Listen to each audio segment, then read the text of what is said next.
Buen día, soy la doctora Raquel Inés Bianchi y voy a desarrollar el tema de el vínculo sanador en la relación médico-paciente, médico-consultante y principalmente tan importante en disciplinas como la psico-oncología. Les voy a compartir pantalla.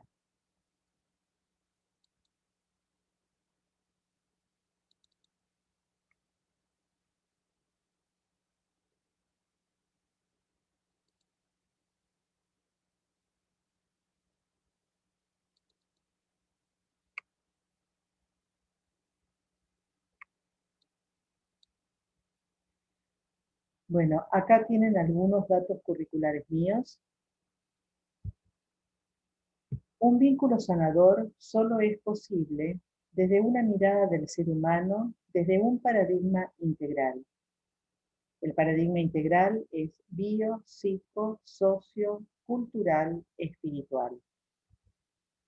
Este paradigma proviene del modelo antropológico basado en la visión de la sabiduría perenne, en la cual la persona se entiende como parte de un todo, la gran conciencia, la gran mente, la fuente de vida, el creador, Dios, como cada uno quiera llamarlo. Desde este modelo, el ser humano aspira a la integridad en sí mismo, la integración con lo que lo rodea y la plenitud existencial. Prefiero definir, antes de continuar, lo que es espíritu, lo que es espiritualidad. Espíritu viene del latín spiritu, del griego pneuma, del hebreo ruach. Significa soplo de aire, soplo animador. Es una palabra que denota algo que no lo puedo tocar, no lo puedo ver, no lo puedo oler, pero genera un dinamismo, soplo de aire. Es esa fuente que genera vida en un ser vivo. La espiritualidad viene del latín spiritualis, del griego pneumáticos, significa lleno de espíritu, según el espíritu. Significaría vivir desde esa fuente de vida. Proponemos que la dimensión espiritual es fundante del psiquismo. Por lo tanto, en todo encuentro terapéutico nos vinculamos con el ser, con el alma de quien consulta, con la sacralidad que esto implica. Para esto el profesional necesita tener experiencia, vivencia de su propio ser, de su propia alma. Incluimos la dimensión espiritual en el concepto de personalidad. Entendemos al ser humano como multidimensional. Proponemos 3 dimensiones que fenomenológicamente aquí y ahora todos podemos percibir. Todos podemos percibir que tenemos un cuerpo, que es la dimensión más densa y es la que más ha estudiado la medicina occidental, pero la ha estudiado y la ha fragmentado con tantas especialidades. Hay profesionales que se dedican solamente, por ejemplo, los hepatólogos, a las patologías vinculadas con el hígado, los gastroenterólogos a todo el aparato digestivo, los neumonólogos, pero también el ser humano no solamente tiene una dimensión física, que es importante verla en su unidad, sino que también tiene una dimensión psíquica. Todos aquí y ahora podemos percibir que tenemos una idea de nosotros mismos, una percepción de nuestra personalidad. La dimensión psíquica es aquella en la cual es la sede de nuestra identidad, de nuestra personalidad, de nuestro proceso de pensamiento, de nuestro sistema de creencias. Pero tenemos también una dimensión más sutil que es esta fuente de vida, que es la dimensión espiritual, que ha sido concebida por todas las tradiciones de sabiduría, no por la ciencia, porque no es una dimensión que se pueda abordar desde lo empírico o desde lo racional, como que es desde donde opera el método científico. La dimensión espiritual ha sido abordada por las tradiciones de sabiduría, ha sido llamada Chi en China, Ki en Japón, Prana en la India, soplo de vida por los hebreos, verbo por los cristianos. Y es una dimensión que solo puedo percibirla en el presente. Entonces, el ser humano es multidimensional, tenemos un cuerpo, una psique y un espíritu. La psique, desde una mirada más psicológica, la denominamos propiamente psique, que es el conjunto de fenómenos psíquicos que constituyen la personalidad. Pero desde una mirada más espiritual, la podemos denominar también alma, del latín anima, del griego psique. Es el espíritu individualizado. El alma o el psiquismo, en su parte más densa, se conecta con el cuerpo a través de las emociones. Las emociones es un eslabón muy importante.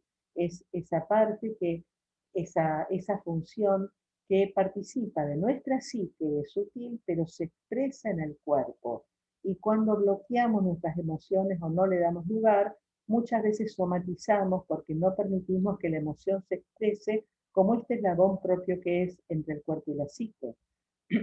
Pero también el alma o el psiquismo, en su parte más sutil, se conecta con el espíritu a través de la conciencia.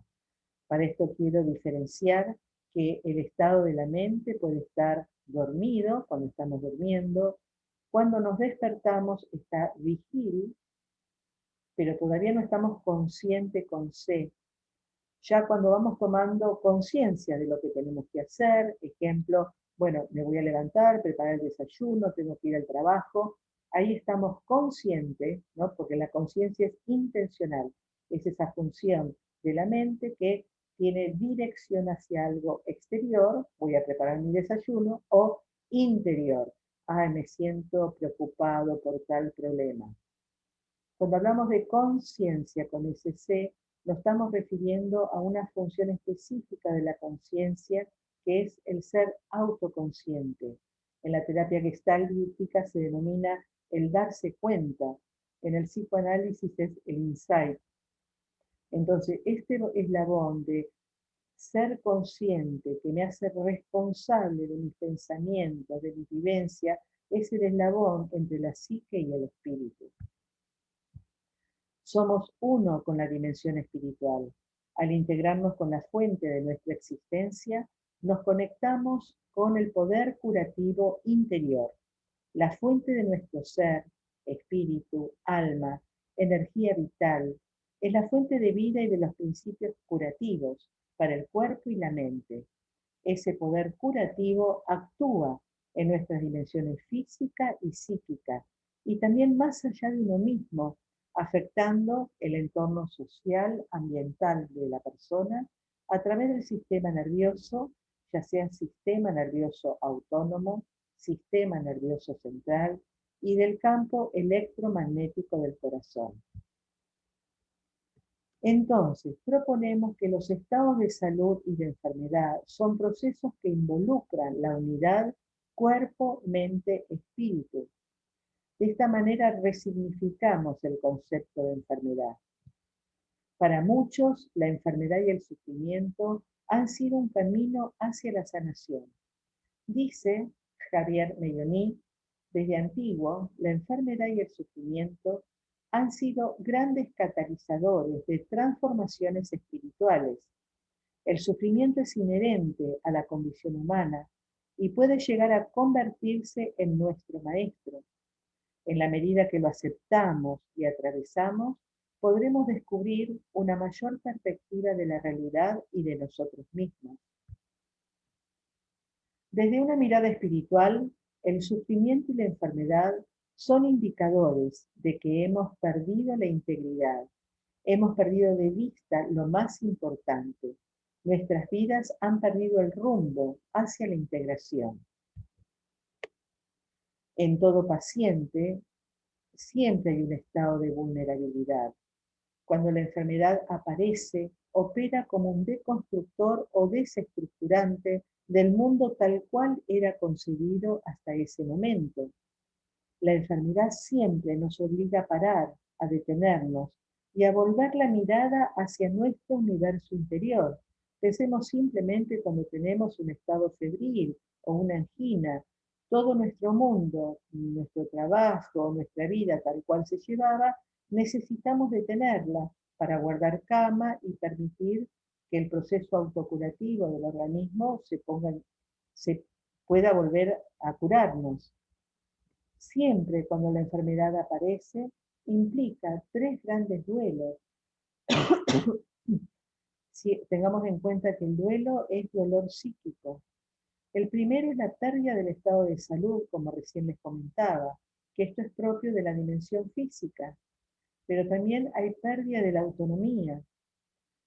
Siempre que nos enfermamos estamos necesitando que alguien nos ayude o esté con nosotros, nos acompañe. Esto es propio de la dimensión psíquica. Y según el nivel o el grado de la enfermedad, tal vez enfrentar la idea de la muerte. Aquí ya estamos en la dimensión espiritual. Tengamos en cuenta que todo paciente transita en mayor o menor medida las etapas del duelo que bien presentó la doctora Elizabeth Kubler-Ross: negación, ira, negociación, depresión, hasta que finalmente llegamos a la aceptación. Solo cuando se llega a la aceptación de lo que se está viviendo, nos alineamos con la dimensión espiritual. Nos alineamos en el aquí y ahora con lo que estamos transitando y viviendo. El mayor de estos duelos, dice el doctor Enrique Benito, es la idea de morir.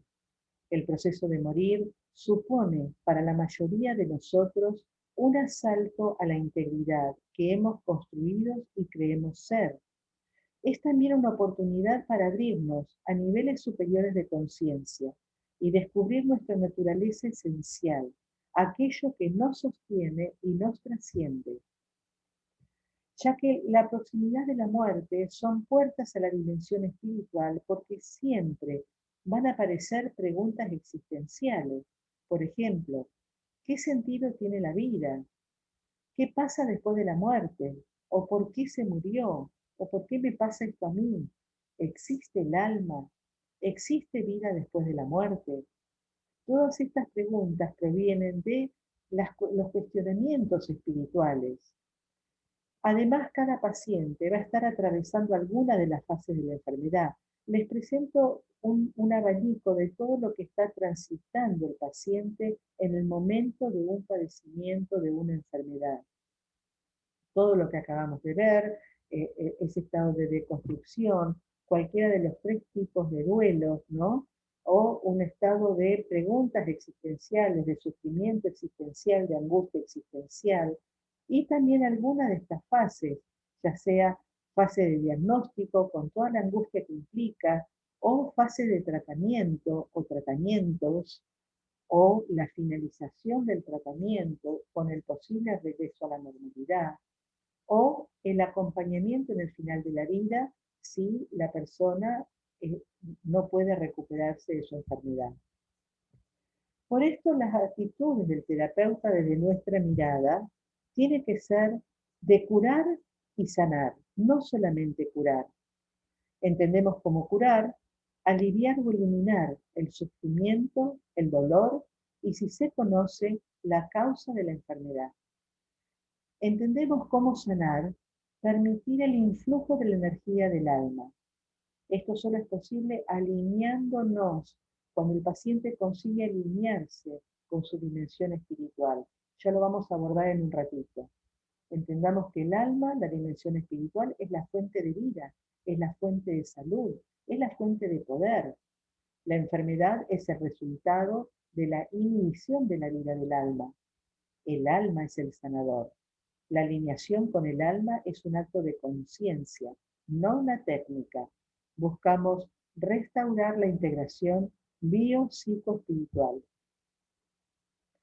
La sanación o el vínculo sanador es un proceso relacional de a dos que implica un movimiento hacia la experiencia de integridad y plenitud. No implica necesariamente quitar síntomas o curar la enfermedad, ya que es posible morir sanado. O sea, morir sanado significa morir más entero, más íntegro, más completo. Por ejemplo, imaginemos una persona en un estado terminal que va a morir, pero hemos detectado que tiene fracturado un vínculo, por ejemplo, con una hija o con un ser muy querido. Si pudimos lograr, por la buena voluntad del familiar y del paciente, restaurar esa relación, es posible que esta persona cuando muera se sienta más entera, se sienta en paz, entera, completa. Entonces, la sanación depende de la capacidad de alinearse, de alinear la dimensión física, psíquica, con la dimensión del ser, con la dimensión del alma. Por esto proponemos que la principal crisis de la medicina actual reside en la relación médico-paciente, médico-consultante, ya que este vínculo puede activar o no las propiedades autocurativas. Vuelvo a repetir, propiedad autocurativa depende de que el paciente esté alineado en sus dimensiones física, psíquica y espiritual. Para activar las propiedades autocurativas necesitamos un vínculo sanador. La crisis en el sistema de salud desde nuestra mirada tiene estos dos grandes factores. Primero, no brinda al médico el tiempo necesario para vincularse, para hacer semiología. No se escucha al paciente, no se lo revisa. Habitualmente, muchas veces se le da 10 y 15 minutos al profesional para la consulta. Entonces, ese profesional se apoya en la tecnología, pide laboratorio, pide estudios. No estamos desvalorizando la tecnología, pero necesitamos revalorizar el vínculo. Lo primero es el vínculo humano, a la cual le sumamos la tecnología. Y en segundo lugar, el vínculo actual no ayuda al paciente a ser responsable de su estado de salud. O sea, no se le informa adecuadamente, no se le involucra en la toma de decisiones. El profesional debe respetar que es el paciente el que debe involucrarse y tomar decisiones. ¿Por qué? Porque la dimensión espiritual, desde ahí, tenemos nuestro libre albedrío y tenemos nuestra capacidad de decidir y elegir. El paciente necesita sostener un rol activo en el proceso de conservar su estado de salud y un estilo de vida saludable. Sosteniendo un rol activo, se integra con su fuente de poder personal, su fuente de vida y su capacidad de tomar decisiones. Esto proviene de la dimensión espiritual. Abandona el rol de víctima impotente, ignorante e incapaz y se ubica en un rol activo, asumiendo con responsabilidad su vida y su tratamiento. También quiero remarcar esto, ¿no? En la relación médico-paciente, en el encuentro con un paciente, tengamos en cuenta que el paciente es responsable de su estado de salud o de enfermedad y es capaz de tomar decisiones. No los hagamos esperar. Es su tiempo, es su vida. Respondamos a todas las preguntas con un lenguaje que el paciente entienda. Busquemos que se sienta mejor después de cada encuentro. Empoderémoslo. Es su cuerpo, es su vida, es su decisión. Si vemos que no hay plena confianza, no nos pongamos en salvadores. Sugiramos una segunda opinión hasta lograr la confianza completa del paciente. Se propone un abordaje integral desde el modelo bio-psico-socio-cultural espiritual. O sea, el abordaje integral se vincula a este modelo integral que integra las dimensiones. Pero también un abordaje integrativo, que ahora lo voy a explicar. El abordaje integrativo es el que integra la medicina convencional con herramientas de la medicina complementaria. ¿Por qué? Tengamos en cuenta que el 60, 65, 70% de los supervivientes del cáncer han recurrido o van a recurrir a una terapia complementaria. Lo apruebe el médico o no lo apruebe. Esto es un hecho. Entonces, la medicina integrativa primero propone un vínculo horizontal, que ahora lo voy a explicar un poquito más, en el cual el profesional es empático, participativo, trabaja en equipo con el paciente y con los otros colegas, y el paciente se va tornando responsable, proactivo y resiliente. La medicina integrativa integra la medicina convencional, por supuesto, con las medidas preventivas para no solo abordar lo de ahora, sino prevenir hacia el futuro y herramientas de las medicinas complementarias. Acá le pongo acá abajo algunos ejemplos de las medicinas complementarias, como sistemas médicos alternativos, terapias de energía, terapias naturales, etc. Entonces, el modelo integrativo es un modelo de asistencia sanitaria que busca integrar a la medicina convencional los conocimientos de la medicina complementaria de probada eficacia. No es una especialidad. Mientras que el modelo integral es el que integra en la mirada del ser humano las dimensiones bio, psíquica, sociocultural, espiritual. Nos permite pensar a la persona que enferma desde sus diferentes dimensiones. Por ejemplo, a un nivel biológico, ya sea la enfermedad orgánica, el dolor físico, a un nivel psicológico, entendiendo que siempre la persona que enferma está atravesando una deconstrucción de su estilo de vida tal cual lo llevaba, con pérdida del estado de salud, pérdida de la autonomía, angustia existencial ante la posibilidad de la muerte, etc. A nivel social, siempre la enfermedad afecta las redes vinculares, ya sea laborales, familiares, y a nivel espiritual, ya sabemos que la enfermedad nos obliga a llevar la mirada a nuestro interior, siempre nos obliga a parar y mirar hacia adentro, mirar hacia el cuerpo que duele, o a la psique si estamos sufriendo, y repreguntarnos sobre lo que hicimos o no hicimos para perder el estado de integridad. Tal vez haya angustia existencial, sufrimiento existencial ante la posibilidad de la muerte.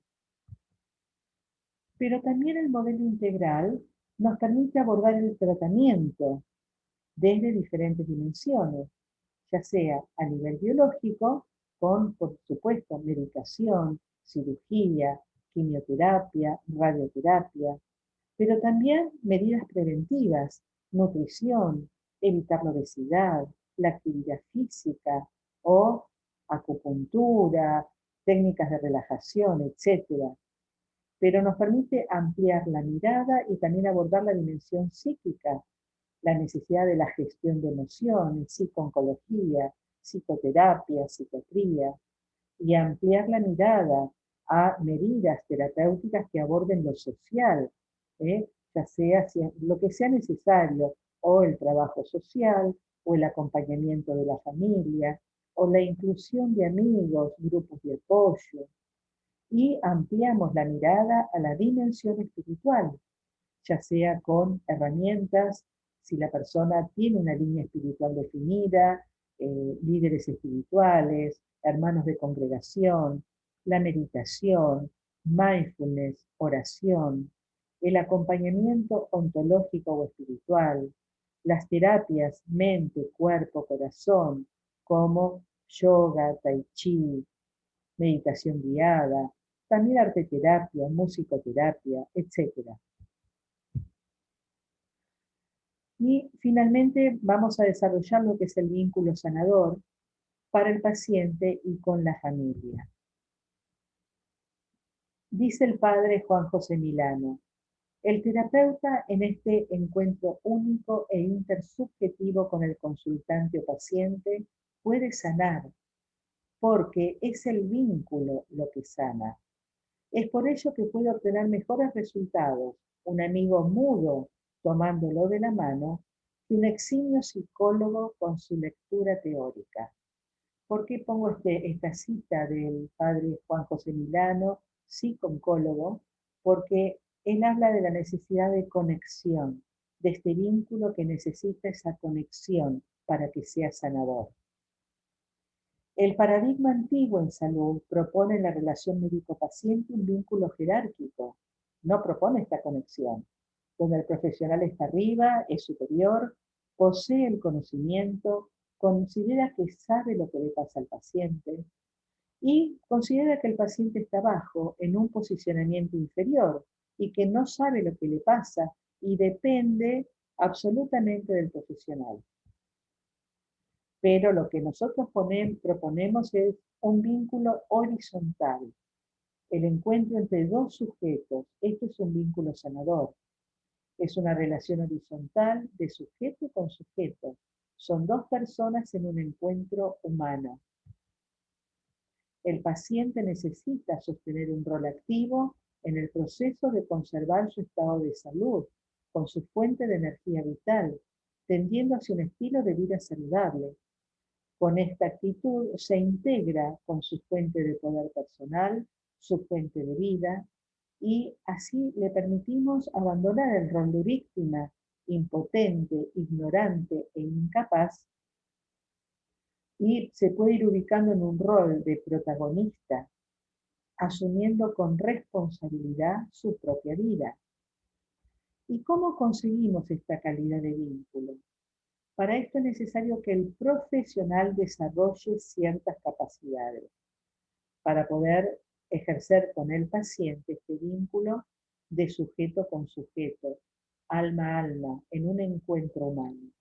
El profesional debe desarrollar la autenticidad o congruencia, la aceptación incondicional, la empatía, la capacidad de sentir compasión y la coherencia psicofísica espiritual. Las tres primeras nos las dio Carl Rogers en la psicoterapia centrada en el cliente, la psicoterapia centrada en la persona, donde él puso por encima que el vínculo humano, que el vínculo es un encuentro humano por excelencia. La autenticidad o congruencia se refiere a que el terapeuta tiene que ser auténtico consigo mismo, congruente. Tiene que ser congruente en lo que piensa, siente, habla y actúa aquí y ahora. Eso es la coincidencia entre la vivencia del organismo y su autoimagen, su autoconcepto. El terapeuta necesita permanecer auténtico. De esta manera vamos posibilitando en el vínculo que el paciente también comience a ser auténtico, íntegro, congruente. La segunda es la aceptación incondicional. Necesitamos tener una actitud de manifiesto interés y aprecio por el paciente, por este alma que consulta, por su comunicación, por sus conductas. Esto va generando un clima de intimidad, de confianza, de profunda conexión. Aceptar en forma incondicional no significa validar las conductas, significa que acepto al paciente tal cual se presenta con todo lo que es y con todo lo que trae. Y la actitud empática, la empatía viene, la palabra viene de en el interior, patos, padecimiento, sentimientos. Ella es la habilidad cognitiva y emocional que permite ponerse en la situación emocional de otra persona. Con la empatía intentamos comprender a fondo la experiencia de la persona, los matices del sentimiento y del significado de sus experiencias. Es el ejercicio de asumir la perspectiva del otro y son debidas a las neuronas en espejo. Las neuronas espejo fueron descubiertas por Giacomo Rizzolatti en Italia con su equipo. Afirma él que somos criaturas sociales. Las neuronas espejo nos permiten entender la mente de los demás, no solo a través de un razonamiento conceptual, sino mediante la simulación directa, sintiendo, no pensando. Nuestra supervivencia depende de entender las acciones, intenciones y emociones de los demás. El cuarto componente es la compasión. La palabra compasión viene del latín compasio, sufrir juntos. Sentir compasión significa conectarnos con el sufrimiento de otro ser y sentir la motivación de ayudar a aliviarlo. Es más intensa que la empatía, ya que describe el entendimiento del estado emocional del otro y se combina con un deseo de aliviar, de reducir o eliminar por completo tal sufrimiento. La compasión no es tan solo un impulso, sino una decisión consciente por la que asumo el riesgo de no huir del sufrimiento y de actuar a favor del que está sufriendo. Si esa decisión es la habitual, va a tender a convertirse en hábito. El vínculo sujeto a sujeto con aceptación incondicional favorece el desarrollo de la compasión y está demostrado que la intervención terapéutica compasiva facilita el paso hacia la aceptación y la sanación. Cuando intervenimos en forma congruente, con aceptación incondicional, empáticamente, compasivamente, permitimos que el paciente pueda aceptar lo que está viviendo, su sufrimiento, y una vez que se acepta, lo puede trascender. Se va operando la sanación. Y por último, la coherencia psicofísica espiritual. Para ir logrando la coherencia psicofísica, proponemos las prácticas de meditación con foco de atención en el corazón. Y para la alineación espiritual es la conexión con la fuente del ser, lo que en las tradiciones de sabiduría se llama corazón profundo. En la psicoterapia centrada en el ser, integramos la práctica terapéutica con las tradiciones de sabiduría. La vivencia del corazón profundo ha sido tenida en cuenta en todas las tradiciones espirituales, ya que han transmitido un camino, una guía de transformación espiritual a través del cual el ser humano se purifica, dando lugar a la emergencia de su esencia, de su ser, de su alma. Ese núcleo esencial ha sido representado por el corazón, no específicamente el órgano corporal, si bien está en íntima conexión con él. Ha sido llamado corazón profundo, ojo del alma, ápice del alma, el cual necesita limpiarse y abrirse para comprender la realidad. La experiencia del corazón profundo es eterna y universal como espejo de la divinidad en cada uno de nosotros. La práctica de la meditación, de la oración, de la contemplación, va generando un espacio profundo y silencioso del encuentro entre el alma y Dios, donde descubrimos que somos silencio, somos presencia. Es un camino hacia el interior, hacia la fuente del ser, fuente del poder personal. La alineación con la dimensión del ser va permitiendo la alineación con la esencia, el alma. Esto es un acto de autoconciencia, nos vamos tomando autos conscientes de esa fuerza vital, de esa fuente de vida que está dentro de nosotros. Vamos acompañando al paciente mientras se conecta con su propio ser, con sus sentimientos y puede revisar su vida. Para esto escuchamos sin emitir juicios de valor, estamos muy atentos a la emergencia de nuestros propios juicios o prejuicios o rótulos hacia el otro. Esto habla de nosotros, contratransferencialmente habla de nuestra historia. Nosotros necesitamos corrernos en este vínculo, no invadir el proceso del paciente. Si aparece contratransferencialmente estos elementos, necesitamos supervisarlos. Vamos conteniendo a la persona desde la presencia, desde la palabra y principalmente desde el silencio. Así en el vínculo sanador se va generando una conexión desde una actitud compasiva y vamos permitiendo en el paciente la integración de los núcleos de salud del psiquismo. Los núcleos de salud del psiquismo son los que albergan la capacidad de otorgar sentido a lo propio. Cuando el paciente puede ir integrando los núcleos de salud de su psiquismo, puede encontrar sentido a lo que está atravesando. Estos núcleos de salud es de la psique, es el alma, es el propio ser. De ahí la necesidad de este vínculo ser a ser para estimular la emergencia de esta dimensión espiritual, de esta dimensión del ser en el paciente. Ahí se aloja la esencia, la propia verdad, la verdadera vocación, el verdadero sentido propósito, que va a poder manifestar el sentido de lo que nos toca vivir en cada momento. En psicoterapia ontológica o psicoterapia centrada en el ser, se promueve un espacio de silencio, empatía y afectividad en el cual los núcleos de salud tienden a asociarse, a relacionarse, dándole a la persona un nuevo sentido o su verdadero sentido en lo que le toca vivir.